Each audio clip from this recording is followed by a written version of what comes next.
สบายดีเช้านี้กลับมาอัปเดตไก่ต่อลูกผสม F2 อีกแล้วเด้อคนห้างมันล้นนี่ล่ะอ้างวีมันล้นเมื่อกำลังปรุงในซ่อง3สุด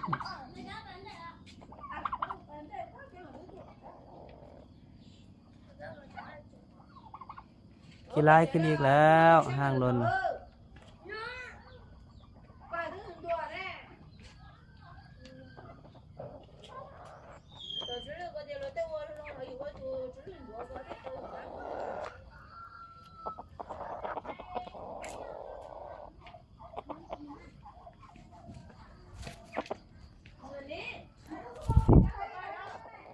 ขั้นละเด้อ F2 ตัวนี้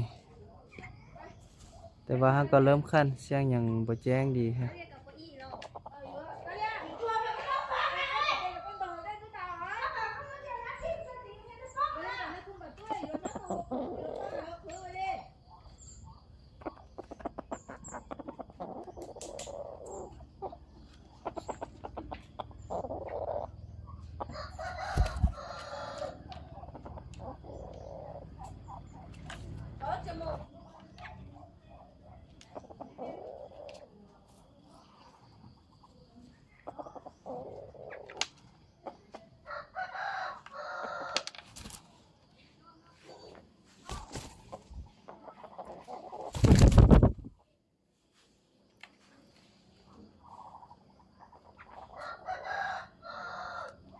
อันนี้บักซ่าเด้อนี่บักซ่าเนี่ยห้าวขนาดละ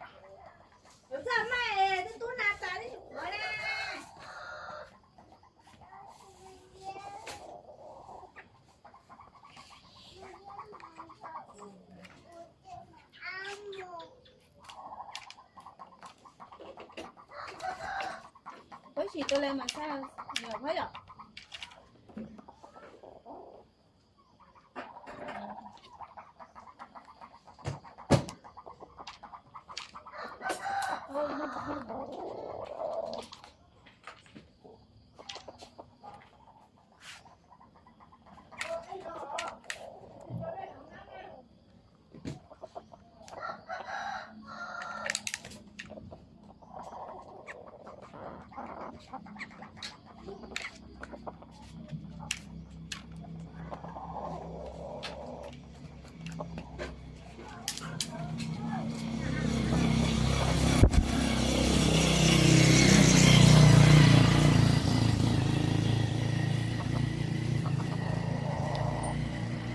บักซ่าเด้อตัวนี้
สิพาไปเบิ่ง F2 อีกตัวหนึ่งเด้อ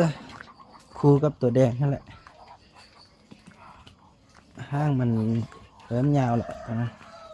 เริ่มงามขึ้นมาละ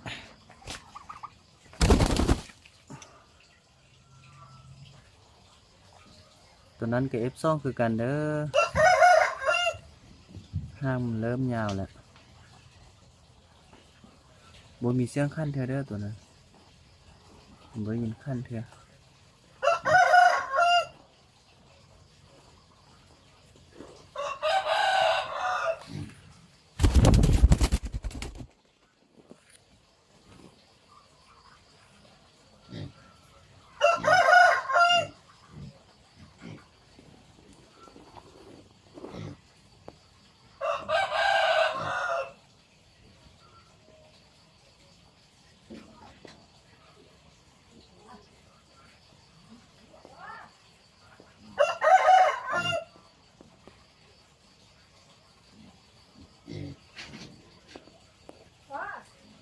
หืม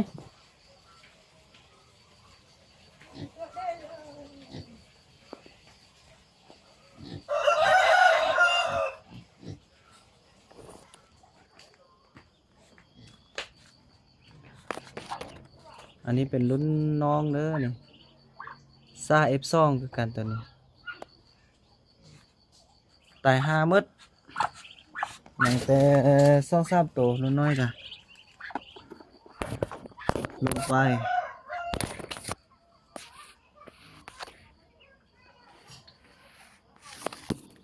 ตีนมันเบี้ยวตัวนี้นะเบี้ยวมาแต่น้อยพุ่นนะห้างยังบ่สุดเธอเด้องามอยู่เด้อตัวนี้นะ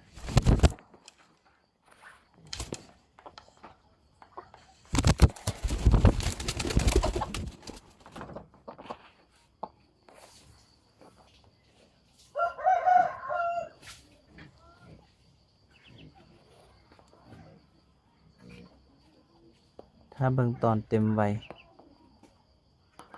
ห้างวีดีอยู่ตัวนี้ก็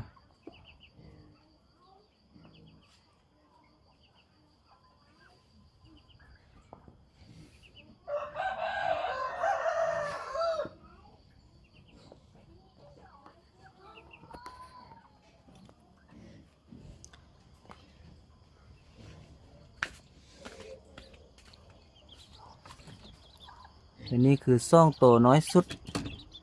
รุ่นล่าสุดเด้อรุ่นล่านี่อย่างได้ซ่องตัวนี้แหละตายหาเมิดอันนี้กับลูก F2 คือกันซ่องตัวนี้นะตัวผู้เป็นซีซ่า